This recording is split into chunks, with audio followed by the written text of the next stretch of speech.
Bom dia, pessoal do nono ano. Espero que estejam todos bem e que em breve a gente possa se encontrar aí presencialmente para dar seguimento às nossas aulas. A aula de hoje nós vamos falar sobre a Primeira Guerra Mundial, páginas 50 e 51 da unidade 2 do livro de História, um evento que ocorreu principalmente na Europa entre os anos de 1914 e 1918. Eu vou estar dividindo essas aulas sobre a Primeira Guerra Mundial em alguns vídeos. Esse primeiro vídeo a gente vai tratar do período anterior à Primeira Guerra, os fatores que levaram em 1914 a Europa explodir aí numa guerra que vai matar milhões de pessoas. Lembrando sempre que qualquer dúvida a respeito das aulas, vocês podem mandar no Classroom, que eu vou estar com enorme prazer respondendo para vocês. Tá bom? Então vamos começar.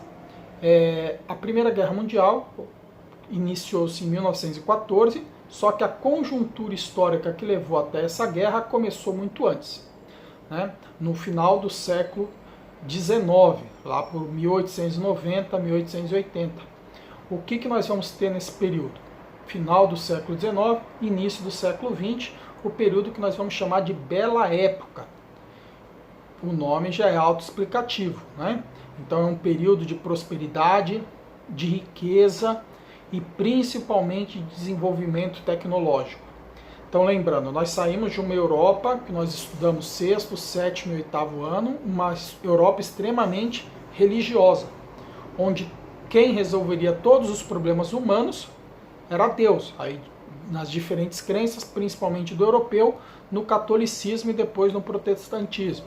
Então a ideia de que Deus vai nos salvar de todos os males.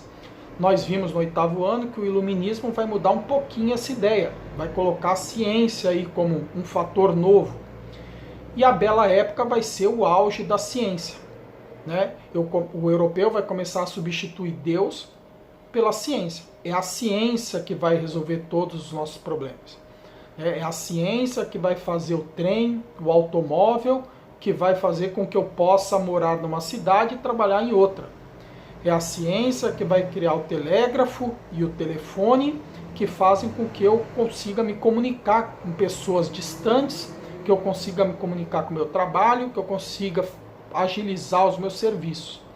É a ciência que vai criar remédios, vai criar vacinas, que vão fazer com que as pessoas morram menos. É a ciência que vai fazer com que a agricultura, no espaço que antes se plantava 10, hoje se plante 50.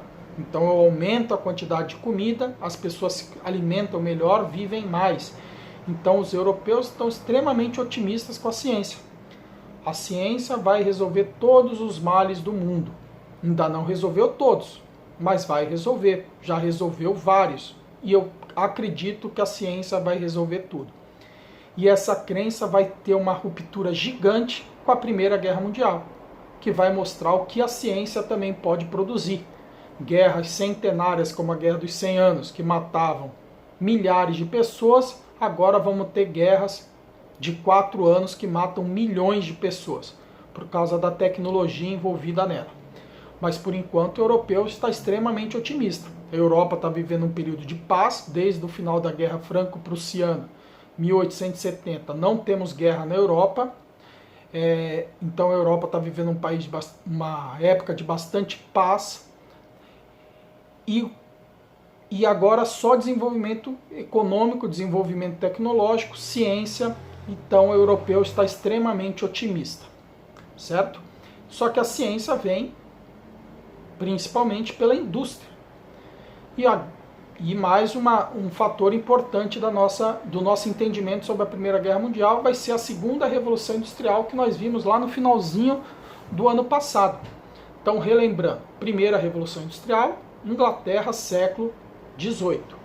Segunda Revolução Industrial, a indústria vai se espalhar por outros países. Então, enquanto a Primeira Revolução Industrial ficou limitada ali à Grã-Bretanha, lógico, tinha um pouco na França, um pouco na Holanda, um pouco na Bélgica, mas a gente tende a dizer que a Primeira Revolução Industrial é basicamente Inglaterra. Já a segunda não. A segunda vai continuar a Inglaterra como grande líder da Revolução Industrial, Então vai continuar sendo o país mais rico, o país mais desenvolvido, com melhor indústria. Porém, a distância dela para a França, por exemplo, diminuiu muito. Então eu já tenho uma indústria francesa forte, uma indústria holandesa forte, uma indústria belga forte, e vamos ter novos atores aí. A Alemanha, que vai se tornar a segunda maior potência industrial do planeta, chegando muito próximo, rivalizando com a Inglaterra.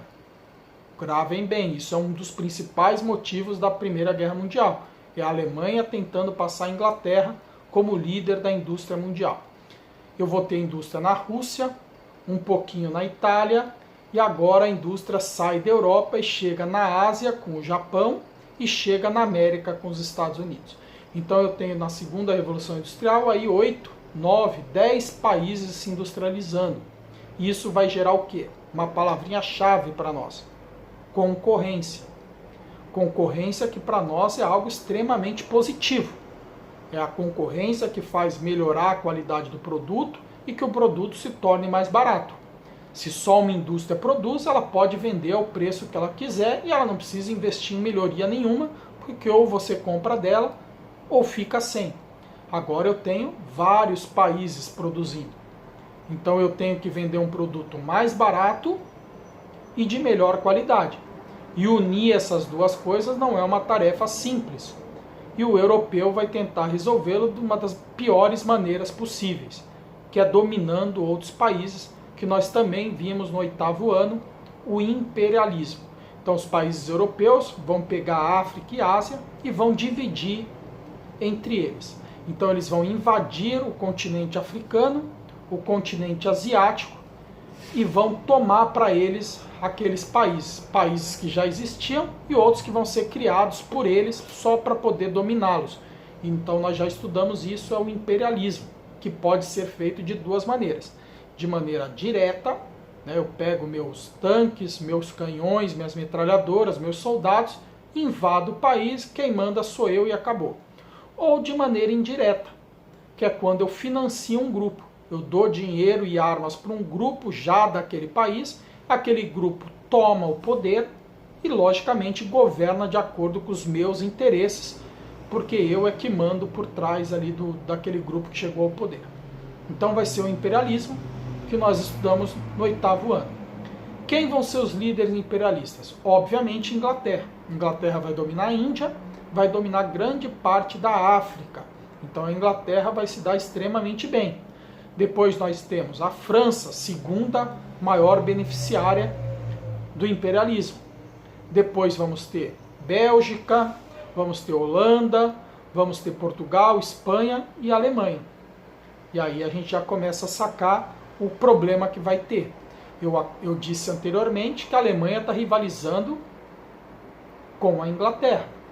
Só que ao descrever o imperialismo, eu já mostrei que a Alemanha está bem para trás no imperialismo que a Inglaterra.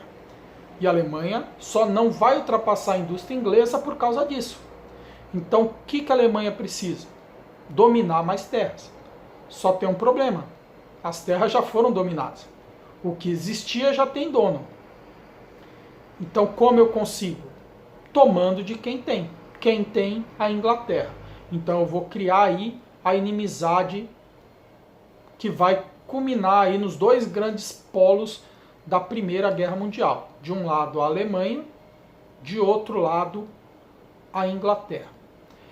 Então eu já tenho esses dois países polarizados, sabendo, mesmo na bela época, que vai haver guerra. E aí eles vão criar os mecanismos que vão dar origem a essa guerra, que vão ser 3 que nós vamos ver na nossa aula 2, que é a corrida armamentícia, a corrida atrás das armas, a política de alianças e o nacionalismo exagerado. Então espero que tenham entendido essa primeira aula. Qualquer dúvida é só mandar, que eu terei o enorme prazer de responder. Abraço!